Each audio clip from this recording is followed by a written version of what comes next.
Warahmatullahi wabarakatuh. Saya Maria Tulkitia. Di sini akan menjelaskan tentang Green Resilient Supply Chain atau strategi masa depan logistik Indonesia.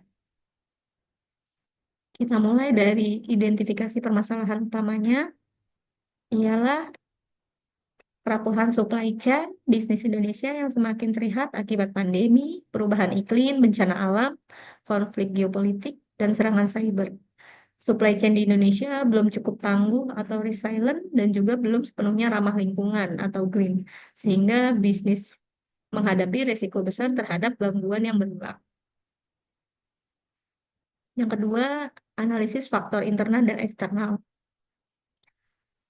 Yang termasuk faktor internalnya adalah pola pikir bisnis yang masih berorientasi pada efisiensi biaya jangka pendek, minimnya investasi pada infrastruktur digital dan teknologi supply chain, serta ketergantungan pada pemasok tunggal atau wilayah produksi tertentu. Untuk faktor eksternalnya ialah perubahan iklim yang ekstrim seperti banjir, kebakaran hutan, cuaca ekstrim, serta pandemi global yang menimbulkan pembatasan mobilitas dan gangguan distribusi, konflik geopolitik, dan kebijakan perdagangan internasional. Ancaman serangan cyber yang semakin kompleks, juga infrastruktur transportasi nasional yang masih terbatas, dan biaya logistik tinggi, yaitu 23,5% dari PDB Indonesia. Yang ketiga ialah alternatif solusi yang dapat diterapkan membangun green resilient supply chain. Yang pertama ialah mengintegrasikan prinsip berkelanjutan, pengurangan emisi, efisiensi energi ke dalam strategi ketahanan supply chain. Yang kedua, menggunakan teknologi hijau, misalnya armada transportasi rendah emisi, renewable energi gudang, menerapkan circular ekonomi atau reduce, use, recycle. Yang kedua, diversifikasi pemasok dan lokasi produksi. Mengurangi ketergantungan pada satu pemasok untuk wilayah produksi, serta mencari alternatif atau memasok lokal atau regional untuk meminimalkan risiko geopolitik dan logistik. Yang ketiga ialah digitalisasi dan transformasi teknologi supply chain, yaitu menggunakan sistem monitoring real time, load, EA, blockchain untuk visibilitas end-to-end, serta memanfaatkan big data untuk analisis risiko dan prediksi gangguan supply chain. Yang keempat, evaluasi kelebihan dan kekurangan masing-masing solusi. Untuk green resilient supply chain, kelebihannya ialah ramah lingkungan dan mendukung citra positif perusahaan, serta meningkatkan ketahanan jangka panjang. Kekurangannya ialah butuh investasi yang besar dan membutuhkan perubahan budaya organisasi. Untuk diversifikasi, keuntungannya ialah mengurangi resiko pasokan terganggu, fleksibilitas sumber daya manusia. Kekurangannya ialah potensi kenaikan biaya operasional jangka pendek. Yang ketiga, digitalisasi. Keuntungannya ialah peningkatan visibilitas dan akurasi daya supply chain, deteksi dini risiko dan peluang. Kekurangannya perlu SDM yang terampil dan perubahan proses bisnis yang signifikan. Yang kelima, rekomendasi solusi terbaik berdasarkan analisis. Berdasarkan analisis, solusi terbaik adalah kombinasi dari ketiga strategi di atas dengan prioritas awal pada membangun green resilient supply chain yang terintegrasi dengan digitalisasi dan diversifikasi.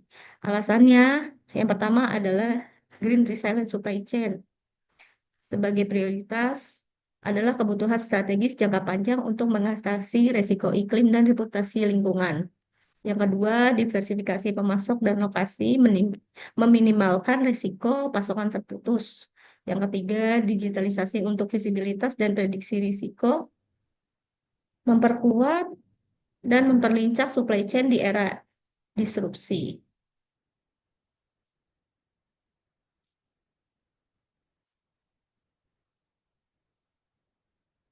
Risiko jangka panjang tanpa GRSC, yaitu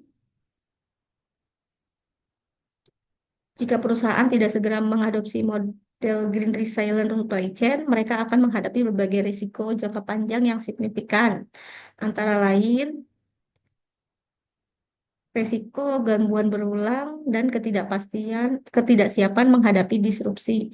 Tanpa ketahanan, resilience, perusahaan akan mengalami kerugian besar setiap kali terjadi bencana alam, pandemi, dan krisis geopolitik.